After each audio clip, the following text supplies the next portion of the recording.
This program is co-powered by रूप मंत्रा Ayurvedic face wash. ये कोई कॉस्मेटिक नहीं, आयुर्वेदिक औषधि है। Amul the taste of India. Taste मस्त, जबरदस्त। ट्राई करिए। राजेश राघव भोग चक्की आटा।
सोशल केमिस्ट्री के नए जनक और उत्तर प्रदेश की गई राजनीति को नए सिरे से परिभाषित करने वाले समाजवादी पार्टी के राष्ट्रीय अध्यक्ष और उत्तर प्रदेश के पूर्व मुख्यमंत्री अखिलेश यादव जी आज हमारे खास मेहमान हैं। नमस्कार, अभिवादन स्वीकार कीजिए ब्रजेश मिश्रा का। और आप देख रहे हैं ये विशेष प्रसारण।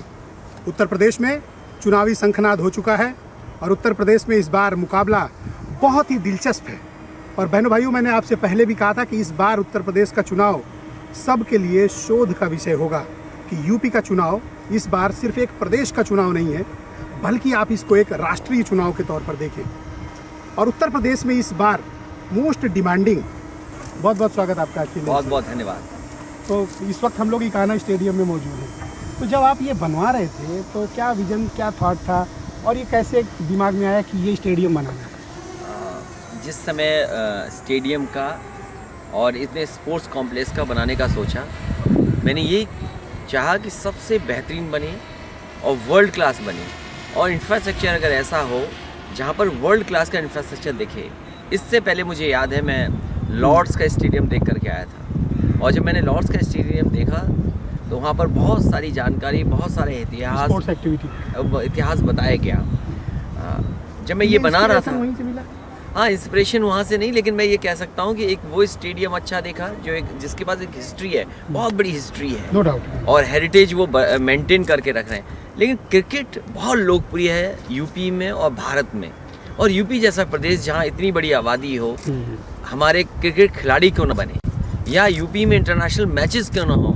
और मेरी कोशिश ये थी कि केवल एक लखनऊ में ना बने, बल्कि उत्तर प्रदेश के और जिलों में भी बने, क्योंकि उत्तर प्रदेश इतना आबादी का बड़ा है, यहाँ कई जिलों में ऐसे वर्ल्ड क्लास इंटरनेशनल स्टेडियम बन सकते हैं। ये क्रिकेट का हिस्सा है। में आपने इसकी कार्य योजना बनाई थी, कैसे सोचा था कि ये करना है?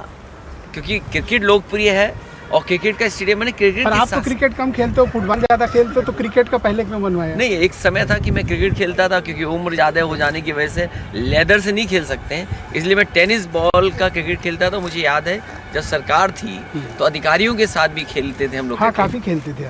कई अधिकारी जो उस समय सरकार में थे, उनके साथ भी क्रिकेट खेलने का और कार्यक्रम हुआ करता था। अच्छा, 5 साल फाइलों पर भी आपने उनके साथ खेला, तो कैसा अनुभव रहा?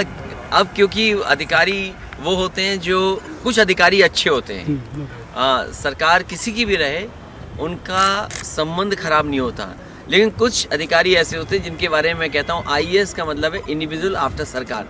जैसी ही सरकार जाएगी वो अपने रंग बदल देंगे। आज बहुत दिन बाद आप यहाँ आए इस स्टेडियम में,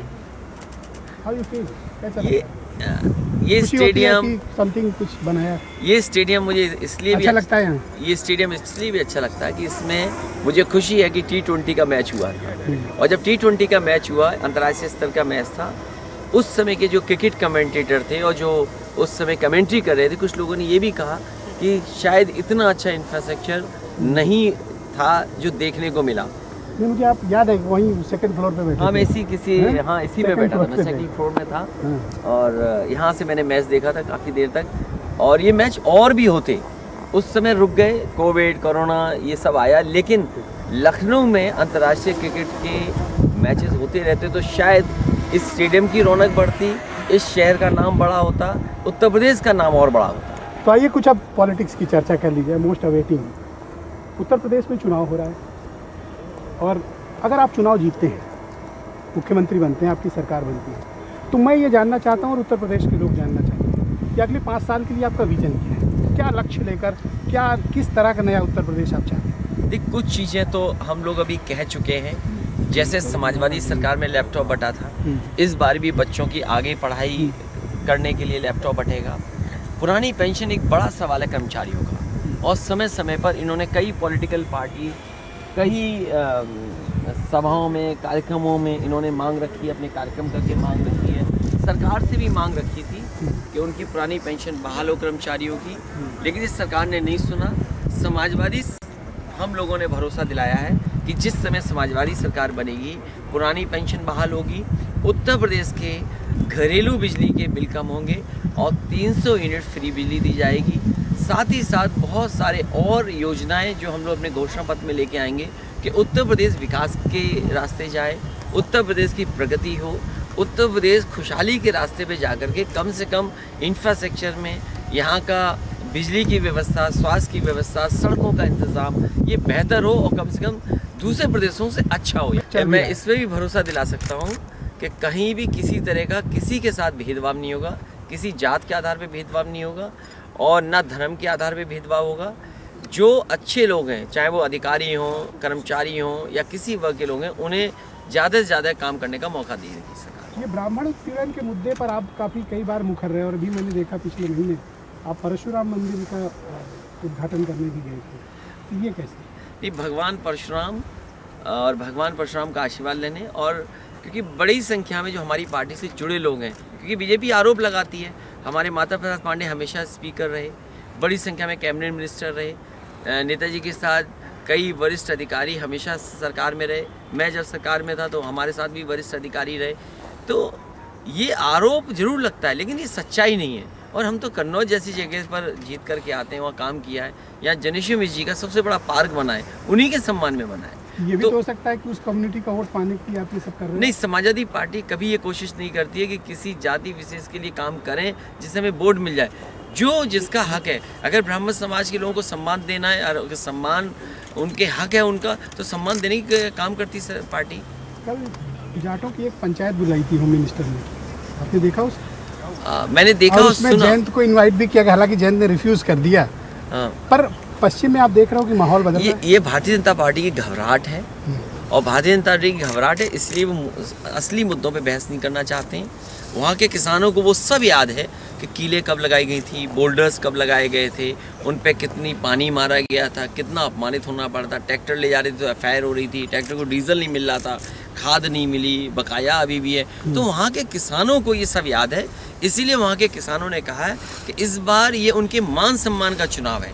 इससे भारतीय जनता पार्टी घबराई हुई है। कल इस बात को लेकर एक चर्चा हो रही थी कि बीजेपी जाटों को अपनी ओर बुलाती है और कहती है कि जो दर्द था वो भूल जाओ, लेकिन आप उसे भूलने नहीं देते। आप कहते हो 700 लोग मर गए, हम सरकार में 25 लाख मुआवजा देंगे। तो वो इस चक्कर में किसी तरह से जाटों का वोट लिया जाए, लेकिन समाजवादी पार्टी उनको करने नहीं दे रही। समाजवादी पार्टी ने और जयंत चौधरी जी का गठबंधन हुआ, और हम लोगों ने तय किया कि जो किसानों की जान गई है, जो शहीद हुए, उनको 25 लाख रुपए की परिवार को मदद होगी। साथ ही साथ एक किसान के लिए सम्मान के लिए शहीद स्मारक बनाया जाएगा। और हमने कहा वेस्टर्न यूपी के लिए ये चुनाव चौधरी चरण सिंह जी की विरासत को बचाने का है, और मुझे उम्मीद है कि वहाँ के किसान, वहाँ के जाट समाज के लोग या अन्य समाज के लोग ये बात जानते हैं कि चौधरी साहब केवल एक समाज के नेता नहीं थे, चौधरी चरण सिंह जी हर समाज के और किसान के नेता थे। तो इसलिए ये चुनाव जहाँ किसान के मान सम्मान का चुनाव है, वहीं ये चुनाव इस बात के लिए भी है कि चौधरी चरण सिंह जी की विरासत को बचाना है कि नहीं बचाना है। तो मुझे उम्मीद है कि वहाँ के किसान, वहाँ के लोग इस बार इस गठबंधन के साथ खड़े हैं, और सबसे ऐतिहासिक जीत इस बार पहली बार होने वाली है। अच्छा, ये बताइए कि जयंत चौधरी के साथ आपकी क्या केमिस्ट्री है? क्योंकि तमाम इनविटेशन और ऑफर्स के बाद भी जयंत जुटे नहीं। आरएलडी पार्टी साथ है, और आरएलडी को मैंने लगातार साथ रखा है। लोकसभा जब चुनाव था उसमें भी अलायंस में रखा। वो परिस्थितियाँ, वो समय ऐसा नहीं था कि वो चुनाव जीत जाते, लेकिन अब वहाँ के किसान और खासकर उनके समाज के लोग और अन्य समाज के लोग जान गए हैं कि गरीबों का और किसानों का और नौजवानों का कोई भला कर सकता है तो ये गठबंधन कर सकता है। आपकी केमिस्ट्री कैसी जी? मेरी कितने अच्छी समय है। से दोस्ती? मैं बहुत दिनों से जानता हूँ जयंत चौधरी जी को, जब वो सांसद थे तब से मैं जानता हूँ और लगातार गठबंधन में हम लोग साथ रहे हैं, लगातार हम लोगों ने साथ काम किया है और इस बार भी मैं भरोसा दिला सकता हूँ कि कहीं किसी तरह का गठबंधन में एक आज बता रहा था कि आप लोग डेली बात करते हैं। नहीं, बात भी करते हैं और हमारे लोग उनकी टीम बात करती रहती है और बात करने में कोई इशू नहीं है, लेकिन जहाँ सीटों का कुछ एक आध जगह है वो भी बहुत जल्दी रास्ता निकल आएगा। मैंने देखा कि इस बार आप कुछ ज़्यादा जेनरस रहे आरएलडी के लिए। 35 सीटें अब तक अनाउंस हो चुकी है शायद। नहीं, इसलिए मैं सही हूँ अभी? हाँ 33 है। हाँ, लगभग उतनी ही है और भी देंगे आप? नहीं, अभी देखेंगे क्या हो सकता है, लेकिन इसलिए साथ 35 सीट वो भी आरएलडी को नहीं, अखिलेश यादव ने दी। नहीं, वो इसलिए दिया कि देखिए जब तक आप बड़ा दिल नहीं दिखाओगे, नहीं, जब आप दोस्ती कर रहे हो किसी को साथ ले रहे हैं तो कंजूसी से दोस्ती नहीं हो सकती। और मैं तो एक ही राय रखूंगा कि कभी जिंदगी में कंजूस दोस्त मत बनाना। नहीं, मैं डिस्करेज नहीं कर रहा हूँ, मैं तो ये पूछ रहा हूँ कि 35 सीट दी है अब तक। नहीं, इसलिए मैंने कहा कि मैं जो कंजूस होगा वो उसका दोस्त भी नहीं बन सकता है। प्रेशर हो सकता है? नहीं, प्रेशर नहीं है, प्रेशर नहीं है। मैंने कहा कि ये चौधरी चरण सिंह जी की विरासत बचाने का चुनाव है, इसलिए मैंने बड़े दिल से उनको साथ लिया है। और मैं ये भी जानता हूँ कि पिछली बार बहुत जगह नहीं वोट इतना मिला था जितना मिलना चाहिए, लेकिन इस बार जिस तरीके का समर्थन जुट रहा है मुझे भरोसा है कि ऐतिहासिक जीत होगी और ऐतिहासिक सीटें आरएलडी को मिलने वाली हैं। अच्छा, ये पॉलिटिकल लॉकडाउन लगा हुआ है, आप लोग रैली वगैरह तो कर नहीं सकते हैं? बीजेपी के बाकी दिग्गज नेता तो फील्ड में है, अखिलेश यादव भी लखनऊ में। नहीं, कल से हमारा कार्यक्रम है, कल प्रेस करेंगे कुछ जगह और इसके बाद लगातार कार्यक्रम चलते रहेंगे। गाँव गलियों में जाएंगे? बिल्कुल जाएंगे और ज़रूरत पड़ेगी तो साइकिल चलाएंगे। एक चीज़ अखिलेश जी बड़ी चर्चा में है इस समय लोगों के बीच कि आप एक विनम्र समाजवादी नेता के तौर पर आप उभरे हैं और काफ़ी सारा परिवर्तन आया। कहा जाता है कि लोग रिश्ते छोड़ देते हैं लेकिन जिद नहीं छोड़ते, लेकिन आपने वो भी छोड़ा, परिवार को भी साथ लिया, चाचा को भी लिया और जो सहयोगी दल है उनको आप सम्मान भी दे रहे हैं, उनको मुख्य सीट पर बैठाते हैं। तो कई सारी तस्वीरें आती हैं अखिलेश यादव का एक नया रूप गठबंधन के लीडर के तौर कहने पर। का मतलब कृष्णा पटेल।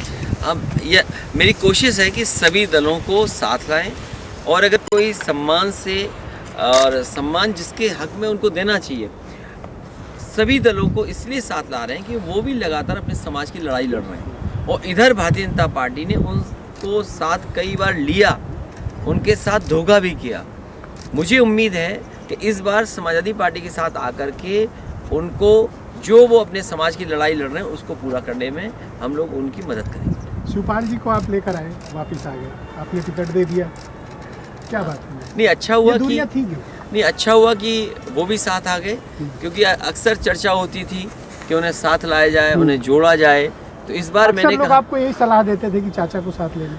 बहुत लोगों ने राय दी और बहुत लोग समय समय पे कहते हैं, इसलिए मैंने कहा कि उनका दल जरूर है, दल बना रहे, लेकिन क्योंकि उन्हें साथ लाना ज़रूरी था, बाद में उनका चुनाव चिन्ह बदल गया, इसलिए समाजवादी पार्टी ने, हालांकि दल उनका दूसरा है, लेकिन उन्हें समाजवादी पार्टी के अपने चुनाव चिन्ह में लड़ने का मौका दिया। चाचा के कहने पे एक ही टिकट है कि कुछ और भी है? नहीं, उनको सम्मान दिया जाएगा। उनके साथी लोग जो छूट गए हैं, सरकार अगर बनती है तो कहीं ना कहीं उन्हें सम्मान और साथ जोड़ा जाएगा।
किसानों का भुगतान समय पर हो, 15 दिन में भुगतान हो जाए। अभी तक जितनी भी सरकारें बनी हैं अक्सर ये वादे किए लेकिन नहीं हुआ।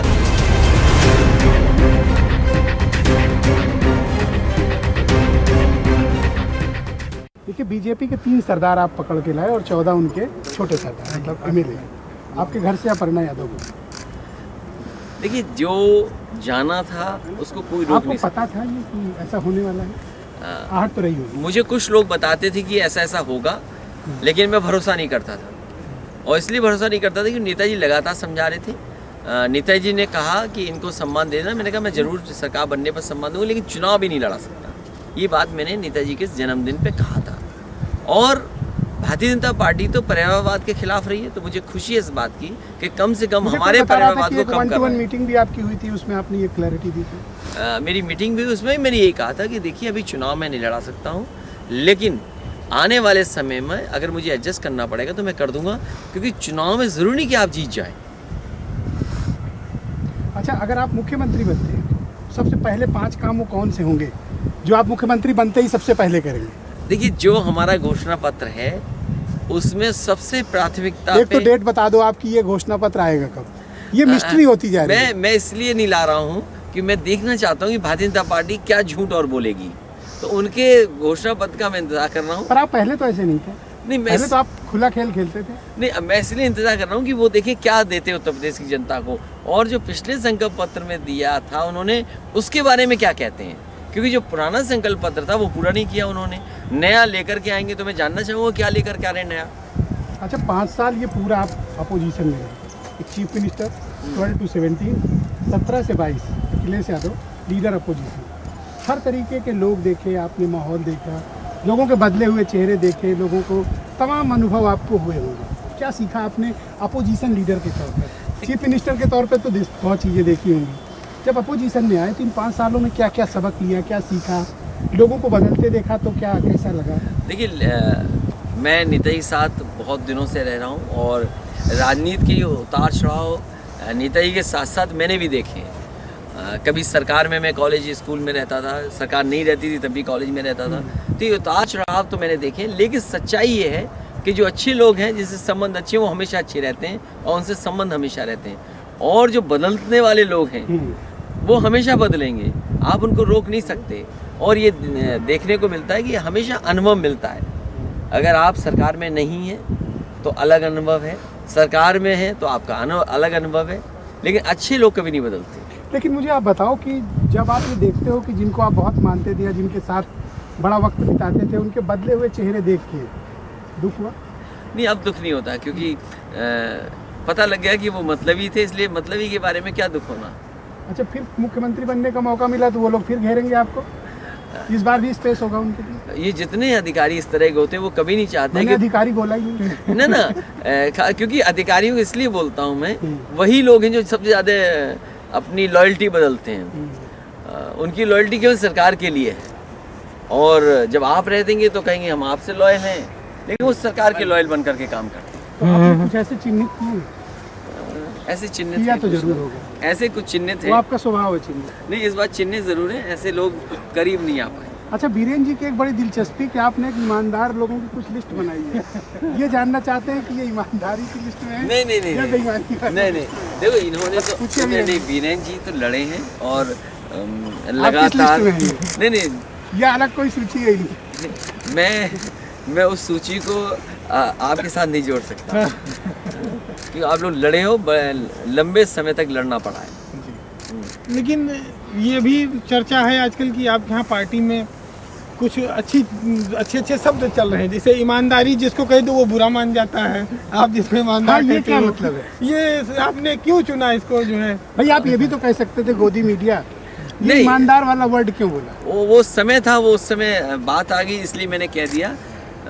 वो सूची लंबी है, लेकिन नहीं तो उसके विपरीत वाली भी कोई सूची है? नहीं, अभी कोई सूची नहीं बनाई मैंने, अब कोई सूची अच्छा, एक बात और आती है कि आपके सहयोगी हैं, बड़ा अच्छा बोलते हैं, उनको काफ़ी सुना जाता है। राजभर जी वो कहते हैं कि वो फलाने पार्टी वाले वो लीडर नहीं, वो लोडर है, लोडर। तो बड़े अच्छी शब्दावली आती है, आनंद आता है।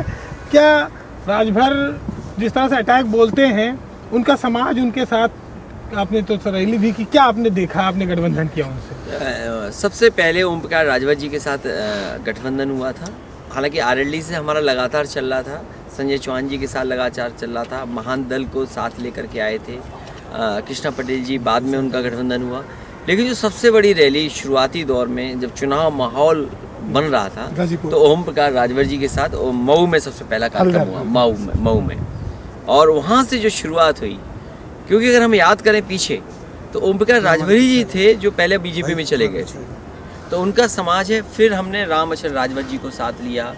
दुर्भाग्य है कि सुखदेव राजभर जी हमारे बीच नहीं रहे, तो लगातार मेरी कोशिश थी कि राजभर समाज एक साथ आ जाए, चौहान समाज एक साथ आ जाए, जिसने दूरी बना ली थी समाजवादी पार्टी को आप लेते जा रहे हो पार्टी में। ये शंकर जी की बारात जो नहीं, सब एडजस्ट हो रहे हैं। अखिलेश यादव संभाल लेंगे, शंकर भांग धतूरा पिए घूम रहे हैं, कोई पैसा है कोई किसी नहीं, ये नहीं है। समाजवादी पार्टी ने, और मैंने कहा कि हमें क्योंकि सरकार बनानी है, इसलिए समाजवादी पार्टी के हमारे बड़ी संख्या में लोग त्याग के लिए भी तैयार हैं, और जो त्याग करेगा वही कामयाब होगा।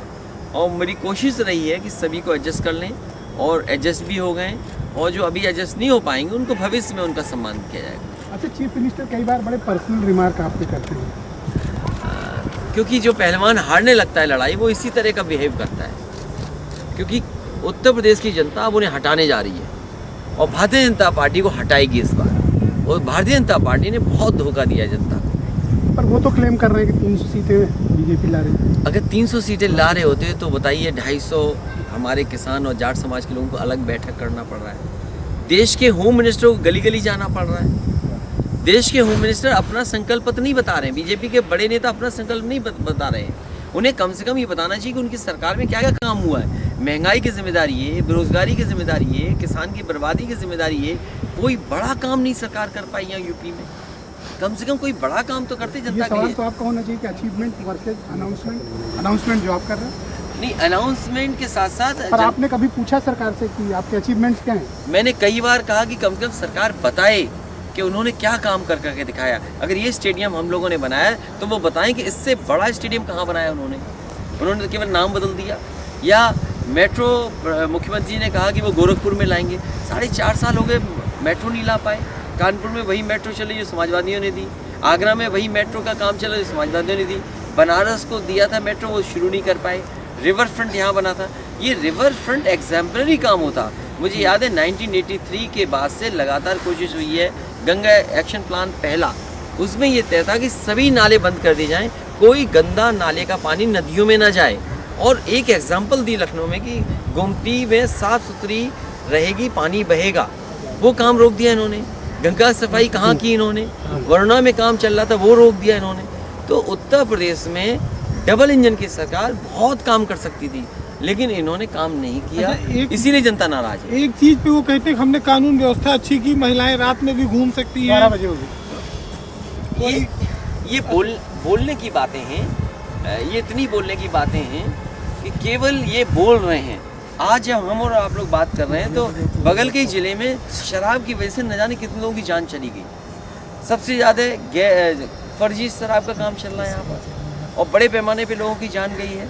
अगर हम देश के आंकड़े देखें, जो स्टैटिस्टिक्स है, जो NCRB के आंकड़े, उसमें सबसे ज़्यादा असुरक्षित महिलाएं कहीं हैं तो उत्तर प्रदेश में हैं। सबसे बड़ी बड़ी घटना हुई, हाथरस जैसी घटना हो गई। आप देखिए लखीमपुर जैसी घटना हो गई, जीप से कुचल दिए गए किसान। और गोरखपुर में जो व्यापारी के साथ घटना हुई है, उसको पीटते पीटते मार दिया।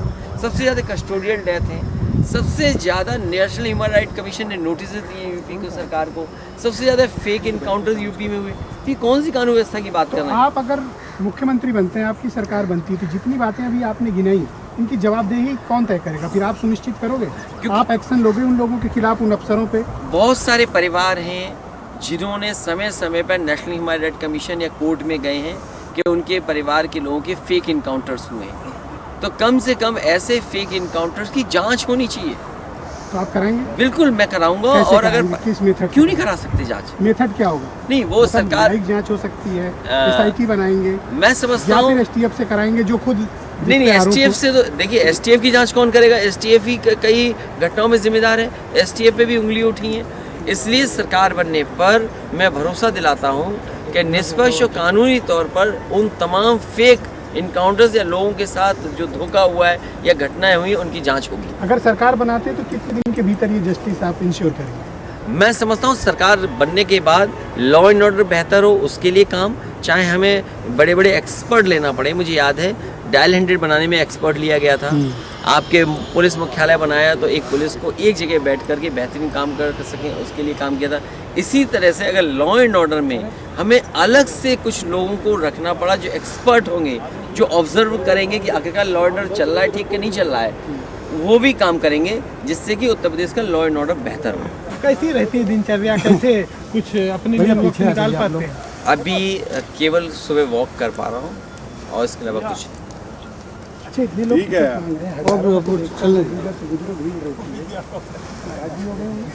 स्वाभाविक है, स्वाभाविक है क्योंकि टिकट मांगने वाले ज़्यादा हैं, टिकट एक ही मिलनी है। तो कुछ लोग तो आइडियोलॉजी से जुड़े हैं, सोशलिस्ट हैं, थोड़ी देर नाराज़गी जाहिर करते हैं। जब उनको समझाते हैं तो फिर पार्टी के साथ आते हैं और कोशिश की है कि सबको साथ लें और सबको समझाएं कि सरकार बनाना ज़रूरी है, किसान नौजवान है, उत्तर प्रदेश के विकास के लिए सब चीज़ ज़रूरी है। अच्छा वीरेन जी, मुझे बता रहे थे कि कोई फार्मूला आपने बनाया है टिकट बांटने का, क्या फार्मूला? नहीं फार्मूला तो थोड़ा नहीं बताइए ताकि जो बाकी लोग परेशान हो रहे हैं पार्टी दफ्तर के बाहर, फार्मूला वो फार्मूला जान लें और अपने क्षेत्र में जाएं। नहीं, क्यों आपका घर घेर के बैठे? जितने भी प्रत्याशी होते हैं वो उनको यही लगता है कि वो जीतने वाले हैं और पार्टी की कोशिश होती है कि उसी को दें जो समीकरण में, क्योंकि समीकरण भी एक बड़ा विषय बन जाता है और जिसने क्षेत्र में काम किया हो। तो फिल्टर कैसे करते हो, कोई मैकेनिज्म है कैसे? एक रफ सर्वे कराया था और उसमें कई बार जो लोग काम कर रहे हैं उनके नाम आ रहे हैं कि हाँ इन्होंने काम किया, ये क्षेत्र में रहे हैं, तो उसी पे काम कर रहे हैं। कितनी सर्वे करें? हालांकि एक ही कराया मैंने। अपने सर्वे नहीं, क्योंकि अगर समीकरण है और जिस तरीके से हम सोच रहे हैं, क्योंकि ज़रूरी नहीं कि जिस तरीके से मैं सोच रहा हूँ वही परिणाम होगा।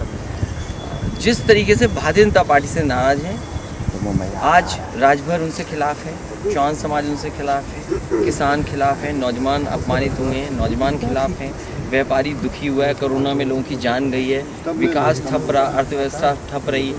हो सकता है कि भारतीय जनता पार्टी की सबसे बुरी हार उत्तर प्रदेश की हुई और मैं इसलिए कहता हूँ 400 सीटें, आप याद कीजिए 47 सीटें भारतीय जनता पार्टी की थी, आज वो 324-325 पर है, आज हम भी 50 पर हैं।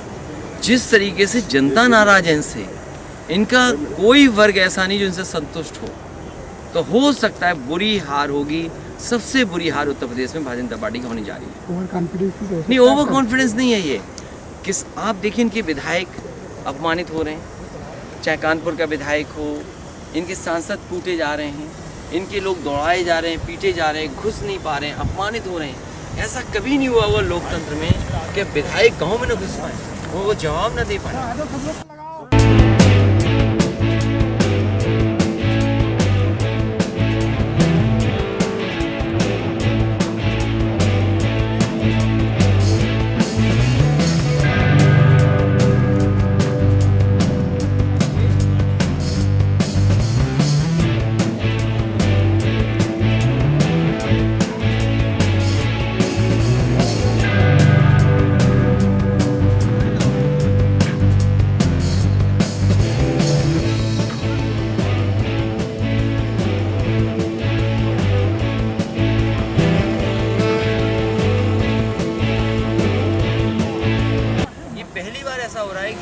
मंत्री डिप्टी सीएम को अपमानित होना पड़ा, जिससे लोग भरोसा करते कि हाँ अगर ये आ गए हैं तो मुझे न्याय मिल जाएगा।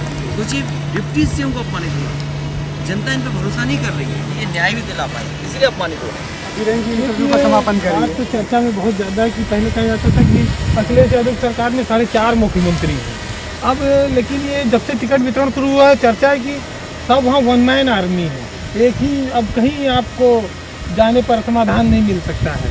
तो ये इतनी मेहनत, उसके बाद फिर लोगों को शामिल करना, रथ यात्रा करना, रोड शो करना, टिकट बांटना, सब सारी जिम्मेदारी आप पर आ गई है अकेले।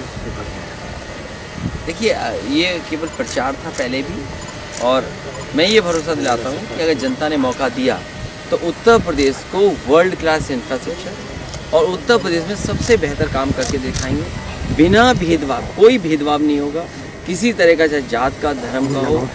जो इस प्रदेश का कानून है, कानून के तहत काम होगा, सबको हक सम्मान देने का काम समाजवादी लोग हैं। एक ये सवाल और है कि बीजेपी के पास बहुत सारे लीडर हैं, नंबर ऑफ लीडर्स हैं, लेकिन पर्सनल सवाल भी थोड़ा हो सकता है ये, लेकिन डिम्पल जी इस चुनाव में उनकी भी वो भूमिका दिखी नहीं, कहीं उनका इस्तेमाल नहीं। मैं उनको इसलिए नहीं कह रहा हूँ, नहीं तो भारतीय जनता पार्टी चिल्लाएगी कि परिवारवाद है। देखिए परिवारवाद को बढ़ावा दे रहे हैं, हाँ, लेकिन प्रेशर में आ जाते हैं? नहीं, प्रेशर में नहीं आते, लेकिन डिम्पल को या परिवार के और सदस्यों को आप देखेंगे कि वोट जरूर मांगे, पार्टी के समर्थन मांगे, लेकिन चुनाव नहीं लड़ रहे हैं।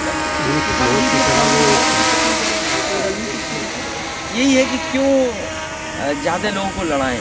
फिर भारतीय जनता पार्टी मुद्दा बनाती है परिवार, उनका तो परिवार है नहीं, तो वो दूसरों पे आरोप लगाते, अपना परिवार नहीं देख रहे हैं। देखिए, ज्योतिरादित्य सिंधिया आए, आपके जतिन प्रसाद आए उनके दल में, बहुत सारे उनके नेता, उनके परिवार के लोग उनके साथ हैं। भारतीय जनता पार्टी में न जाने कितना बड़ा परिवारवाद है, लेकिन उसकी बहस कोई नहीं करता। तो अब आप समापन की ओर चलेंगे, और गुलजार साहब ने एक जगह लिखा है कि अच्छे लोग बहुत ही सस्ते होते हैं, बस मीठा बोलो और उन्हें खरीद लो। तो अखिलेश जी के लिए भी उत्तर प्रदेश में चीज़ें कही जाती हैं, और जाते जाते हम आपको अखिलेश जी के लिए इन शब्दों के साथ छोड़ जाएंगे कि वो चौंकने लगे हैं बेवक्त की हवा से भी, जो कह रहे थे कि डरते नहीं खुदा से भी, और मेरे बुजुर्गों का किरदार अब भी जिंदा है, ये पेड़ वो हैं जो गिरते नहीं हवा से भी। तो अखिलेश जी, आपका बहुत बहुत धन्यवाद। बहुत सुदेव जी, धन्यवाद। आपका भी बहुत आपका बहुत शुक्रिया। धन्यवाद। बहुत आप सब दर्शकों का